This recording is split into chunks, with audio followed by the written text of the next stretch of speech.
Hey everybody, Editing Room Sparky here again, just letting you know that you're probably going to hear some audio issues pop up in this video, much like the last storytime video.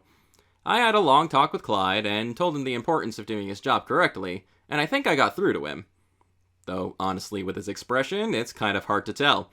Hopefully, future videos won't have as many problems, and hopefully you'll enjoy this video.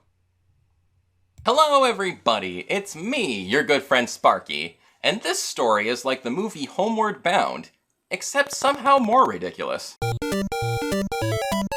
In my last story segment talking about the Nintendo DS, I mentioned how it had two of the best Pokémon generations in its library, Generation 4 and Generation 5. And as it so happens, this story involves both of those generations. Starting, of course, with Generation 4 and Pokémon Diamond and Pokémon Pearl. Pokémon Diamond is absolutely one of my favorite Pokémon games ever. It's definitely number 2 on my list of favorite Pokémon games, right under Pokémon Silver. I spent hours and hours and hours playing this game. Mostly so I could complete the Pokédex. Completing the Pokédex is definitely my favorite part of any Pokémon game. I'm not great at, competitive Pokémon battling, or arranging, the perfect team, or movesets, or, the strategic competitionizing, or anything like that. I simply just like completing the Pokédex. I've actually gotten into the habit of not only completing the Pokédex in my Pokémon games, but also collecting one of every Pokémon for every Pokémon game that I play, because I am that much of a dork. But the thing is, back in the day, that was not a very easy task. In Pokemon's Generation 1 and Generation 2, you really needed 2 Game Boys or a friend you could regularly trade with who had the opposite game version, so you could actually maybe complete the Pokédex. But here's the problem with that strategy for Pokédex completion in the old games. I didn't really have a lot of friends. I've got a selection of friends I like to talk to and do things with, of course, but my friend group has always been kind of small. I was always a bit of a loner growing up, and also when I was little, I was also, probably really annoying. So my friend group typically was very small. I did not trade Pokemon with people that often. In fact, the only reason that I completed my Pokédex in blue version is because my sister also had a Game Boy, and I used the time machine in Pokémon Silver to trade Pokémon back and forth and breed Pokémon from her Pokémon Yellow version in the Silver version, so I could then trade them back to blue version. It was a convoluted scheme, but it actually did work. The only Pokemon I was missing was Mew, because I didn't know about the Mew glitch at that point. Then Generation 3 came around and made everything that much harder when you couldn't communicate with the old Pokemon games. You were stuck with just Pokemon available in Generation 3 games, and unfortunately that is a Pokédex that I never actually managed to complete. Because in order to complete the Pokédex in Gen 3, you needed, 7 different Pokemon games to even remotely get close. And I never owned Pokemon Leaf Green or Pokemon Colosseum, so, that was a bummer. But then came Generation 4, and the brilliant addition of the Global Trade Station. The Nintendo DS was able to connect to the internet, so they made it possible for you to trade Pokemon online with other trainers. It absolutely changed the game of Pokédex completion in Pokemon games. No longer did you need to own 2 game systems and both versions of a game in order to have a complete Pokédex. Not to mention any remakes or spin-off games that they decided to release after the fact. You could just have your one game and access to the internet, and you could trade Pokemon with anybody. As long as you weren't one of those jerks asking for a level 1 Dialga or something like that. I still hate you for that. But the question was, what was the best way to go about trading Pokemon? What was a kind of Pokemon that I could get access to that people would want so I could get whatever I wanted? More specifically, the solution was transferring a Ditto from my Generation 3 games and bringing it to Generation 4 so I could breed starter Pokémon.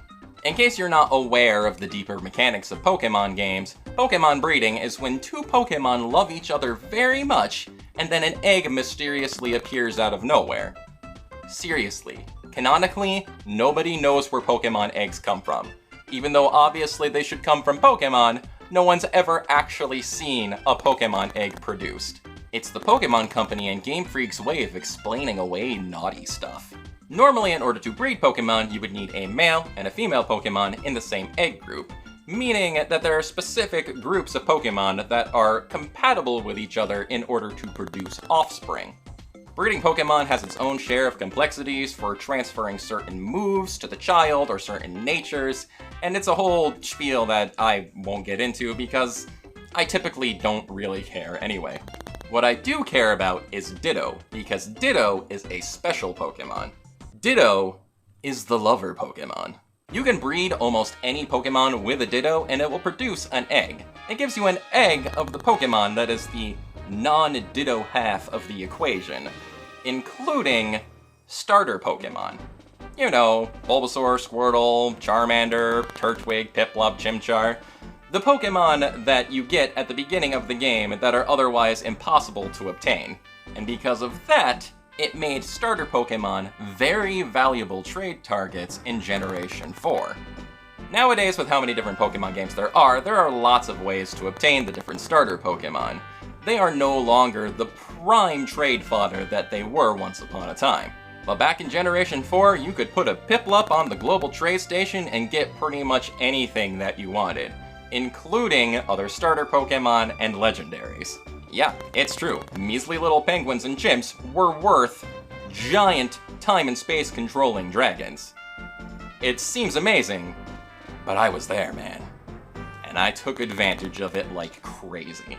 But while I was busily completing my Pokédex in Diamond version, a different set of Pokémon games came out in Japan.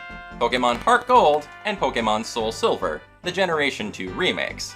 This was in the days before worldwide simultaneous releases of new Pokémon games were a thing, so we in the States had to wait a little while before we got access to the Generation 2 remakes.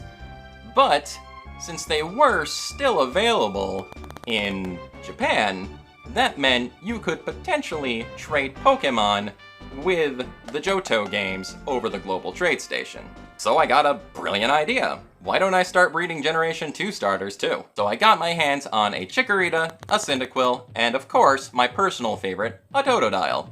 I added them to my Pokédex, and then I bred them with Ditto in order to trade them over the global trade station and get all of the Johto Pokémon I could ever want. And that's how that part of the story kept going. It kept going until the next generation of Pokémon games came out. Thus, we fast forward to the release of Pokémon Black and Pokémon White. Pokémon Black and White decided to shake up the formula of the series by introducing an entirely original regional Pokédex. There were no returning Pokémon in this game that you had immediate access to. In fact, I'm pretty sure you had to wait till the post-game to even consider transferring Pokémon from your other Pokémon games to this one. It just didn't let you do it. I was in college when these games came out, and in a bit of a different experience from my high school days, I had a whole group of college friends that I could play Pokémon games with. We all had a set location that we all met up, and we had tournaments and things like that. It was a lot of fun. It was around this time that a buddy of mine ended up going to the local used game store and got a used copy of either Pokémon Black or Pokémon White. I don't really remember which one, but I guess it's not really important to the story anyway. And of course, when you buy a used Pokémon game, one of the most interesting things to do before you start your own adventure is to continue the game of the previous owner and see what Pokémon that they happen to have. And of course he did just that. He opened up the save game that was already on the cartridge and poked around the Pokémon boxes and let some of us pick and choose any Pokémon we were missing from the boxes before he decided to start a new game and, you know, wipe that reality from existence. And it was while he was doing this that he stumbled across a Totodile. And it was a Totodile whose original trainer was Sparky. He called me over to take a look at it, and I thought, there's no way, right? there's no way that this is one of the Totodiles I traded in Diamond version, is it? It's like, what are the chances that I would trade a Pokemon in Generation 4 over the internet to potentially anybody in the world and have it wind up in a Generation 5 game that just so happens to end up at a local used game store and one of my friends buys it? The odds seemed so impossibly unlikely that I thought it just had to happen to be another person who picked the name Sparky for their Pokemon game, right? But I wanted to check, and I wanted to be sure, so I wrote down the original trainer ID number that was assigned to that Totodile. And when I went home that night and checked, the ID number matched my Diamond version. I honestly couldn't believe that this Totodile somehow traveled over the internet and made its way back to me. It found its way to not only my college, but one of the people I talked to on a daily basis while I was there. And so, of course, yeah, I had to have this Totodile. It somehow found its way home to me, and I had to have it. So I traded it to my white version, and then later, when Pokemon White 2 and Black 2 came out, I used it on my team in this game. This is a little awkward because I'm standing behind the camera and my microphone, but there he is. He's a fur alligator, his original trainer is Sparky, and that is definitely my Pokemon Diamond ID number. And in case you needed further proof, here's my Pokemon trainer card in Pokemon Diamond. The names and IDs match. It is my Totodile. I was already a pretty huge fan of Totodile from my days of playing Pokemon Silver, but this kinda solidified my love for the Pokemon. And it's just an incredibly wild journey that I don't think I could ever replicate.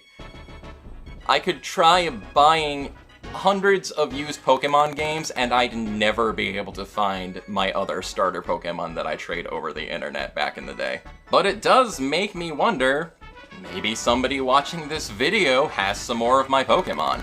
If you ever traded for starter Pokemon in Generation 4, 5, or maybe even 6 or 7, check the original trainer names on the Pokemon you traded and let me know if you find one belonging to Sparky.